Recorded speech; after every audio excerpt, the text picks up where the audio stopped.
Let's start out with a function f of x. Now, I have no idea what f of x equals to. I don't know the equation for it.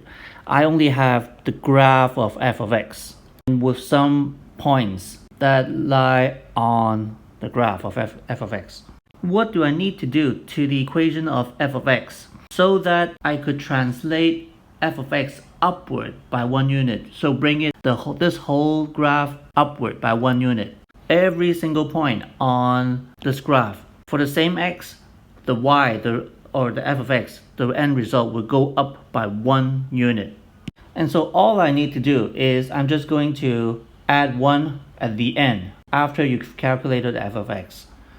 So here are some of the points on g of x, because all these f of x are all added by 1 individually. And so this new function g of x is just f of x plus 1 because it's shifted upward by 1 unit. As you can see, all the vertical gaps for the same x, the vertical gaps are all 1 unit. And so likewise, if I want to translate f of x downward by 2 units, what I need to do is just minus 2 at the very end after f of x.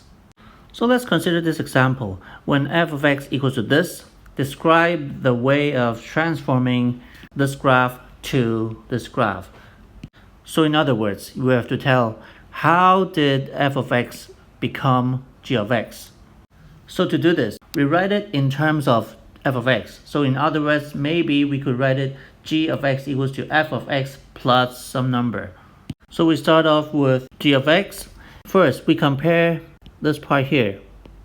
We have an extra plus 2. So let's first get rid of the 2 by splitting the index, which leads to this. So we're pretty good, but now we're missing the plus 3. So we need to balance it out with a minus 5 here. So we're good because this is exactly the same as f of x. And because it's a negative 5 here, and so therefore f of x is translated downward by 5 units to come up with g of x.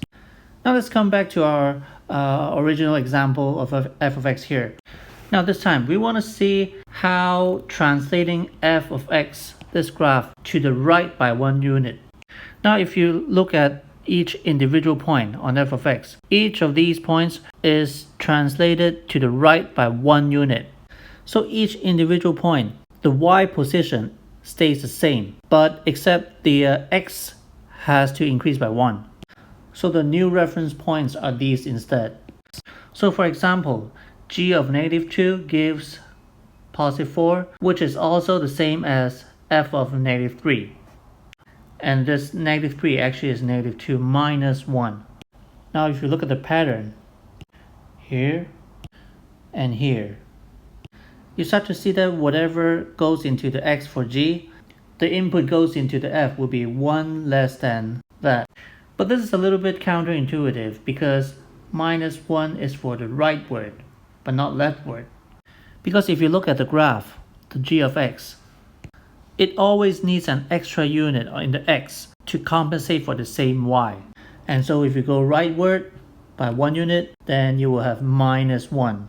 And of course, if you want to go leftward, then you will have to add 1. So for example, if I want to move this function to the right by 5 units, I simply change x into x minus 5 to get the answer. Or for example, if I want to move this function to the left, this time by 5 units, then I'll simply change from x into x plus 5, plus for the leftward, to get the answer. So in this example, this graph is given here. Now we're asked to draw this one onto the graph. So what happened was everything that goes into the x will become x plus 2. So in other words, it's moved to the left by 2 units. And so this will be the new function. And for part B, point A is a point on the original graph. And because of the transformation is being moved to the left by 2 units, so it becomes right here. So this one will be A prime.